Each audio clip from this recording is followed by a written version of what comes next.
Welcome to Real Time with Florida Sportsman. This week we're in the East Central region. We're fishing the Mosquito Lagoon for redfish.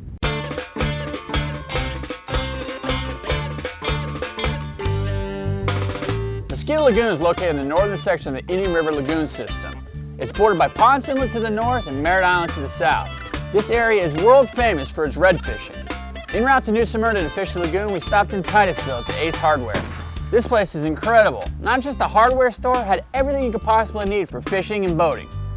Pulling into town, we have plans to meet this week's guest host, Eric, aka Chase Him Down on the forum, at JB's Fish Camp. JB's is a local watering hole. This is the place to talk fish. Most of the guides pick their clients up here every morning. We stopped, had some adult beverages, had some dinner, and discussed our tactics for the following day. Before sunrise, we headed out of the hotel and head down to the local convenience store to pick up some stuff for the day. Funny, Eric happened to meet us in the parking lot. We loaded his boat up and headed down to the boat ramp at the Canaveral National Seashore. Running to Eric's first spot, I was amazed at how beautiful this place was. Untouched scenery, full moon as a backdrop, but Eric and I knew one thing, that this would equal tough fishing conditions. Typically on a full moon, the fish feed heavy at night and can make for a tough bite during the day. All right, first spot of the morning, sun's just coming up, sitting here in Mosquito Lagoon. What do you got planned for us, Eric? We're gonna work into this little bay here where we've had some fish. And we're gonna start out by throwing topwaters. Just work our way in until we find this school. And then see if we can get them to eat topwaters. And mainly just targeting redfish. That's pretty much the target for today.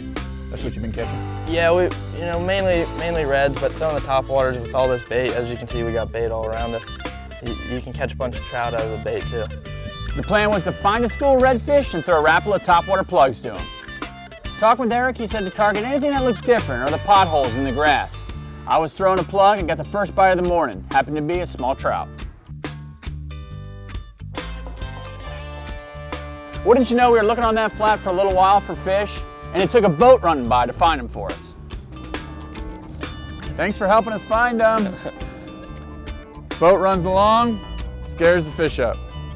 As the sun continued to rise, we stayed on those fish. I was still throwing a plug, but unfortunately, I don't know if it was the moon, what it was, I just couldn't get them to fully commit.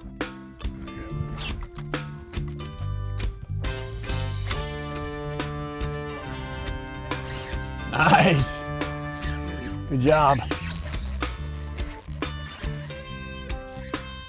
I had one on a topwater plug, pulled the hook.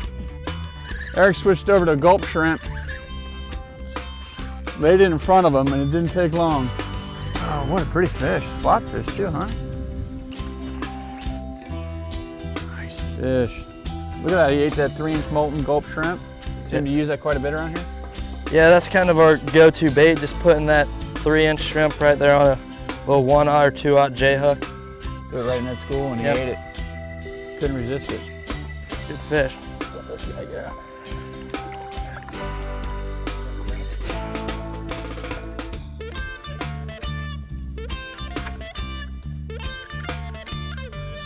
There he is.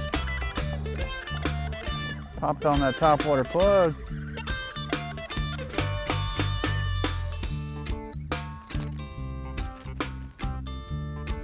The topwater plug right in that grass.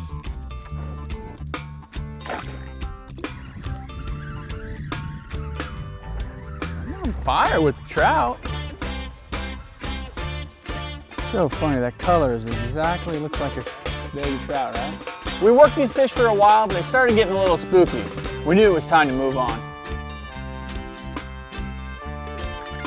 Pulling up to this spot, Eric said these are gonna be more single fish, more precise casting, maybe some tailing fish. This was super skinny water, sight casting. This is what I came for. Eric got up on the polling platform. I started blind casting around, waiting for him to spot a fish. Started getting trout bite. Male trout, you hear him grunting? Only the males grunt. Eric's on the polling platform, pointing out fish. I'm not seeing them. He's not seeing fish that I'm seeing, but finally it comes together. We got one right in front of us. This fish had his head stuck in the grass. He had no idea we were even there. He had one thing on his mind, and that was to feed. Oh, what a take! Oh, what a take! That was awesome, that was great. That fish sat there with his nose in the grass. We went past him. I literally had to put it on his nose. He popped his nose up out of that grass, and I watched him eat it. What a classic bite. It's a good fish too. Yeah, that was worth the trip right there. Seeing that, that's worth it. That was one of the coolest eats I've ever seen in my life.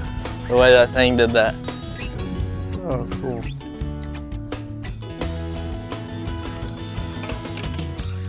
You pointed him out.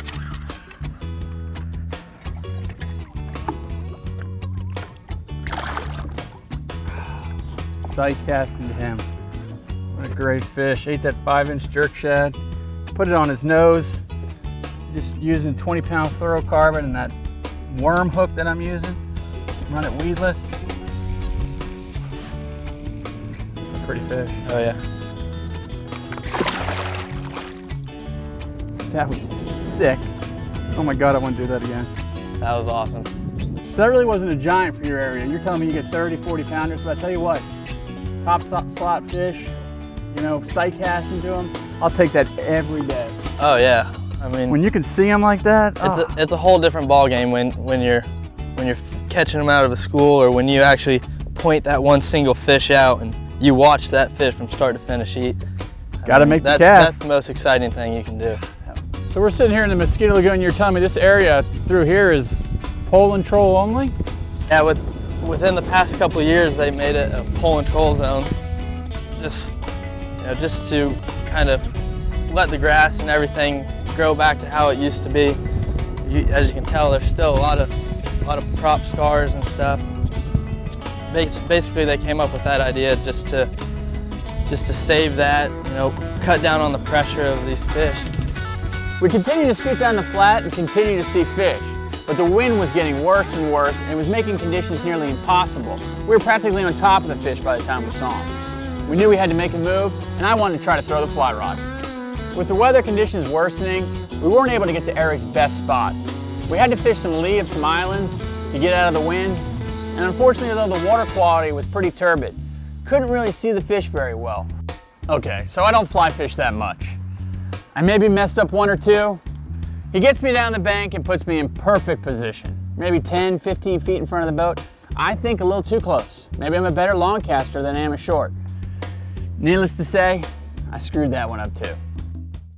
Despite adverse conditions, we had a great day. We caught reds and trout, all unartificial. You know, reading Eric's post, I knew he could put us on the fish. And it was because of his post that I chose him to fish with.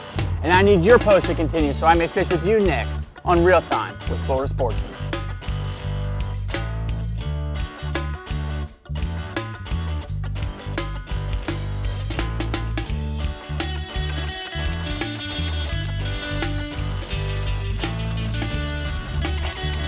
I think I had a bite.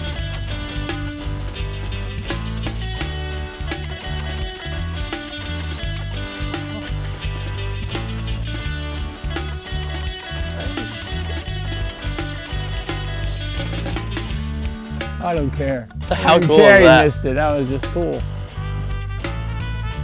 Ooh, there he is.